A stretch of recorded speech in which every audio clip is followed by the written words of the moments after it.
नमस्कार साथियों, स्वागत है आपका BHUP स्टेज चैनल में। तो हम लोग मीरा जी से संबंधित व्याख्याएं देख रहे थे। हम लोगों ने 5 व्याख्याएं देख ली हैं। आज अंतिम व्याख्या है, वे भी जल्द ही देख के फिर इनसे संबंधित जीवन परिचय देखेंगे और महत्वपूर्ण प्रश्न को भी हल करेंगे। तो लास्ट व्याख्या है, तो आइए देखते हैं। मैं तो गिरधर के घर जाऊं, गिरधर मारो साँचो प्रीतम, देखत रूप लुभाऊं। रैन पड़े तब ही उठ जाऊं, भोर गए उठियाऊं। रैन दिना वाके संग खेलूं, ज्यों ज्यों वाहि रिझाऊं। जो पहिरावै सोई पहिरूं, जो दे सोई खाऊं। मेरी उनकी प्रीत पुरानी, उड़पिन पल न रहाऊं। जहाँ बैठावें तित ही बेचें, बेचें तो बिक जाऊं। मीरा के प्रभु गिरधर नागर, बार बार बलि जाऊं। ठीक है, तो ये इनका पद है। तो इसमें लगभग सभी शब्द सरल ही हैं, आप लोग आराम से इसका अर्थ समझ सकते हैं। जैसे रैन दिना, रैन मतलब रात और दिन मतलब दिन। ठीक है, वाके मतलब उनके। ठीक है, रिझाऊं मतलब रीझ जाऊं। तो यही है, इसमें लगभग सब सरल ही है। तो आइए इसका, और इसमें अंतिम पंक्ति में जो नागर है इसका अर्थ होता है चतुर। ठीक है, तो संदर्भ आइए इसका देखते हैं। प्रस्तुत पद विश्वनाथ त्रिपाठी जी द्वारा संपादित मीरा का काव्य नामक पुस्तक से अवतरित है। इसकी रचयिता भक्ति काल की सगुण काव्यधारा की कृष्णाश्वेय शाखा की श्रेष्ठ कवित्री मीराबाई जी हैं। अब इसका प्रसंग हो जाएगा। प्रस्तुत पद में मीरा जी की श्री कृष्ण के प्रति अनन्य भक्ति, प्रेम व समर्पण का मार्मिक चित्रण प्रस्तुत किया गया है। अब आइए इसकी व्याख्या देखते हैं। तो मैं तो गिरधर के घर जाऊं। मीराबाई कहती हैं कि मैं तो गिरधर अर्थात श्री कृष्ण के घर जाऊंगी। गिरधर मारो साँचो प्रीतम, देखत रूप लुभाऊं। क्योंकि वही मेरा सच्चा प्रियतम है। मैं उसके रूप सौंदर्य को देखकर उस पर आसक्त हो गई हूँ।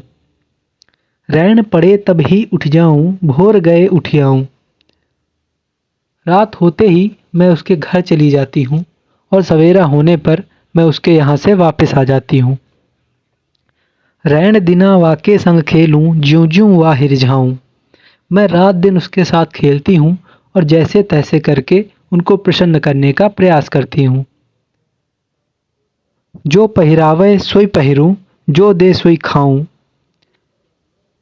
मैं वही पहनती हूँ और जो कुछ भी वह मुझे पहनने को देते हैं मैं वही पहनती हूँ, और जो कुछ खाने को देते हैं मैं वही खाती हूँ।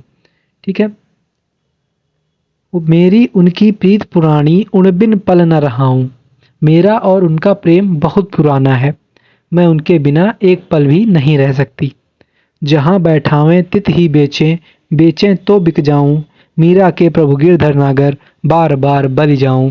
मेरे प्रभु मेरा और उनका बहुत पुराना है। ठीक है, मेरे प्रभु श्री कृष्ण जहाँ मुझे बिठाएंगे मैं वहीं बैठ जाती हूँ। यदि वह मुझे बेच भी देंगे तो मैं उनके लिए सहर्ष बिक भी जाऊंगी। अंत में मीरा कहती हैं कि मेरे स्वामी तो भगवान कृष्ण हैं, अतः मैं बार बार उन पर न्यौछावर हो जाती हूँ। ठीक है, तो ये व्याख्या हो जाएगी। आशा करता हूँ कि आप लोगों को समझ में आई होगी। ये व्याख्या है, आप लोग देख लीजिए। ठीक है, अब इसका हम लोग विशेष देखते हैं। तो इसमें मीरा की अनन्य भक्ति व समर्पण का प्रभावशाली वर्णन किया गया है। भाषा सरल, सहज, स्वाभाविक एवं विषयानुकूल है। राजस्थानी मिश्रित ब्रज भाषा का प्रयोग है। तत्सम व तद्भव शब्दावली का समन्वय है। गीत शैली का प्रयोग हुआ है। ठीक है, तो ऐसे करके हम लोगों ने कबीरदास, सूरदास और मीराबाई इन सभी की व्याख्याएं देख ली हैं। सूरदास और कबीरदास जी से संबंधित सभी महत्वपूर्ण प्रश्न कर लिए हैं, वे विस्तृत उत्तरीय हों चाहे अतिलघु उत्तरीय हों। ठीक है, दोनों प्रकार के क्वेश्चन हम लोगों ने कबीर और सूरदास जी से संबंधित कर लिए हैं। अब मीरा जी से संबंधित हम लोग इनका जीवन परिचय और महत्वपूर्ण प्रश्न देखेंगे। कल हम लोग उस पर वीडियो लाएंगे और उसके बाद फिर तुलसीदास आप जी बचेंगे, उनको भी हम लोग जल्द ही देखेंगे। धन्यवाद।